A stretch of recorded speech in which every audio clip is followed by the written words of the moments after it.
Hello everyone, welcome to my channel Learn Nursing Easy. If you are the first time watching my video, please like, share, subscribe and click the notification button and stay tuned. Long back we were dealing about the research classes, so in that we are learning the research approach and research design. So the qualitative research approaches have been completed and we were starting with the quantitative research design. So in quantitative we are seeing the experimental research design. Today we will be dealing with the true experimental research design. So as the name true experimental research design, they have to follow the characteristics of experimental designs.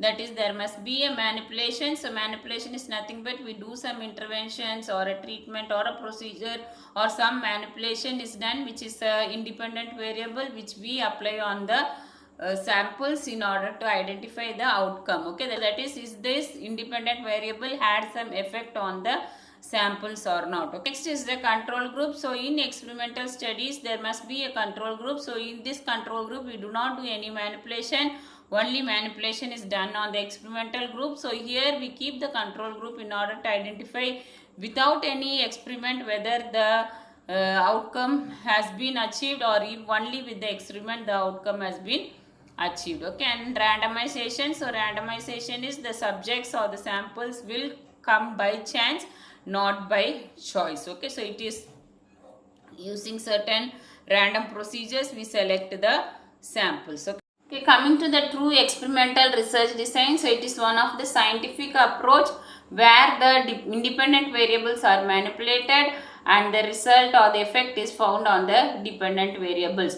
So true experimental must have three key features. One is independent and dependent variable. So that means independent is the cause or the manipulation variable and the dependent is the outcome or the effect which we identify on the sample. And the second feature is there must be experimental and a control group. So experimental group is where we do some intervention or manipulation, but on the control group we keep them for the measurement but we don't do any manipulation, and then we have to do a random assignment and selection of subjects. So that means the samples will be selected by chance but not by choice. In true experiment studies, the effect of the intervention, that means what experiment we have done, we will identify by comparing the two groups. One is the control group where the intervention is not done and another one is the treatment group or the experimental group where we do the intervention. So while we compare and find the results, then we call them as true experimental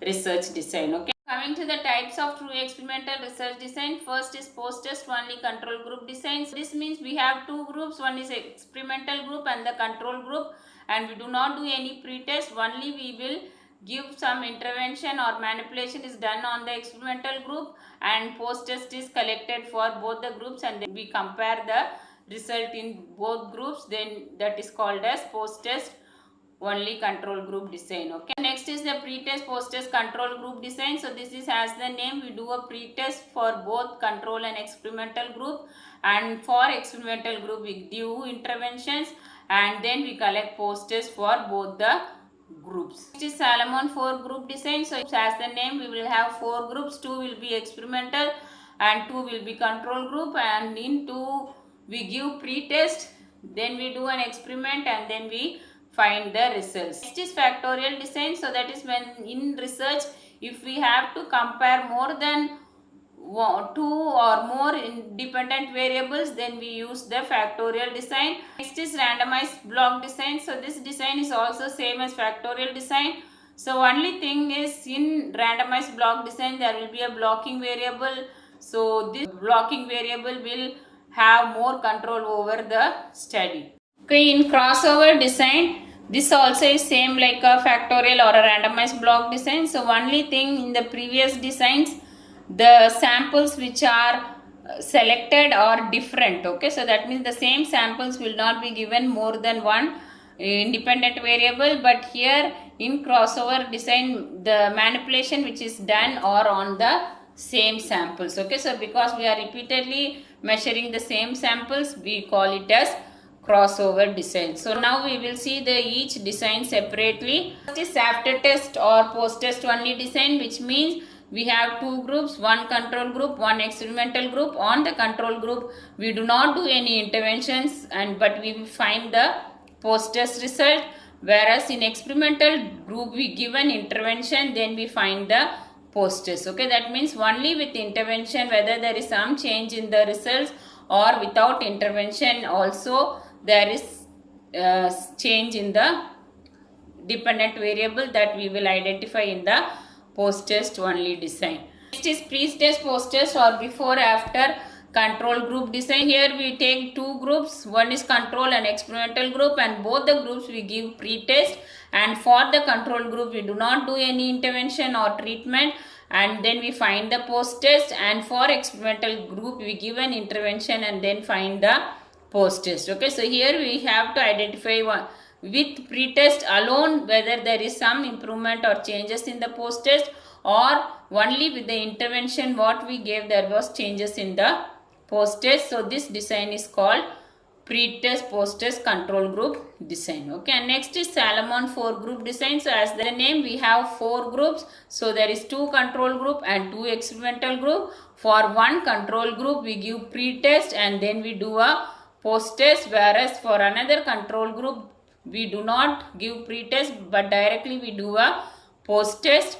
And so in the 2 experimental groups, so for one experimental group we do a pre-test, then give intervention and do a post-test, and for another experimental group we do only intervention without pre-test, will be doing the post-test. So here we can identify only with the pre-test whether there is changes in the results, or only with the treatment whether there is changes in the results. And next is factorial design. Okay, so factorial design is used for testing multiple hypotheses. Okay, so that means when you want to find the relationship between more than 2 or 3 variables, then we will be using this factorial design. So here the variables are like, we want to see the type of stimulation and the exposure to the stimulation. Okay, so here there are 2 types, like for example, want to see the growth of infants.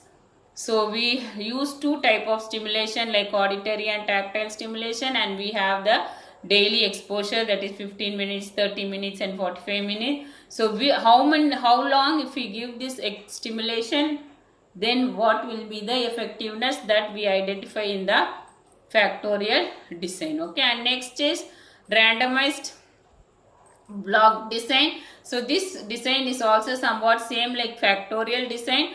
Only thing is here there will be a blocking variable. Okay, so that means, so as we said in the previous example, we here identify multiple variables like auditory and tactile stimulation and also the exposure, but here we use a blocking variable, like for example gender. Okay, gender means we separate the male and female separately, like we take 80 infants and 40 infants we will segregate for female and 40 male infants will be taking. Okay, whereas in the previous factorial design, so all the samples will be taken in mixed form, whereas in randomized block design we will segregate the samples using the blocking variable. So like as I said, male and female, so we will see whether the tactile auditory stimulation and the exposure are very effective for male infants or it is for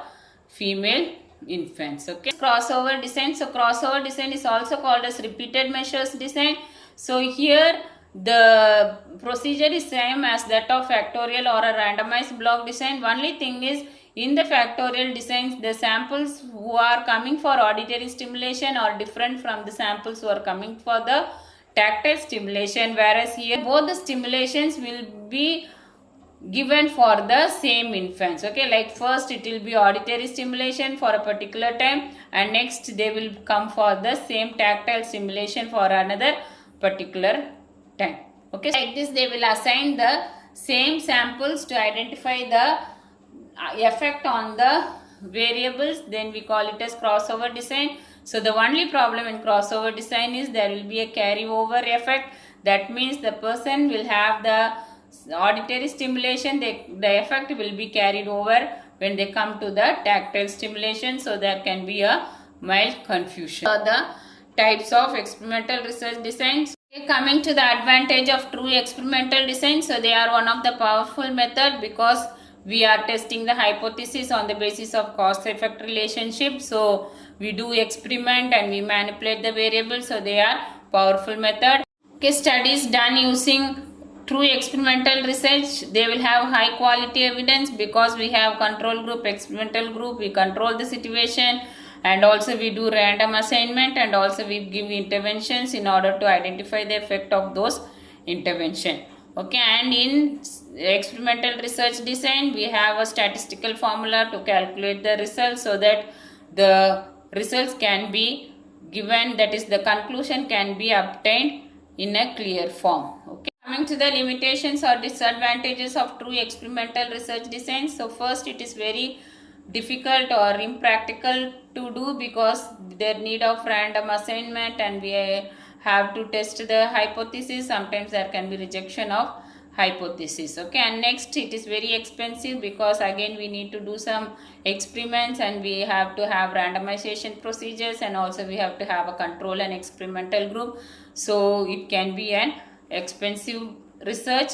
Okay, next, there can be artificiality, that is if the researcher cannot collect the data directly, then they can keep some persons to collect the data, and if the data is not complete, then there can be a problem. So sometimes artificiality can occur. Okay, and sometimes problem arises from the participants, so that is if there is a long duration study and if the participants are not willing to participate in between, then the study cannot be complete, so it will be a problem. And last, hackathon effect. So hackathon effect means when the participants know that we are doing a research, they will be very cautious, and because of that also there can be changes in the behavior. Okay, sometimes when you do psychology or behavioral studies, there can be a hackathon effect. Okay, so these are the limitations. So this is about true experimental research design.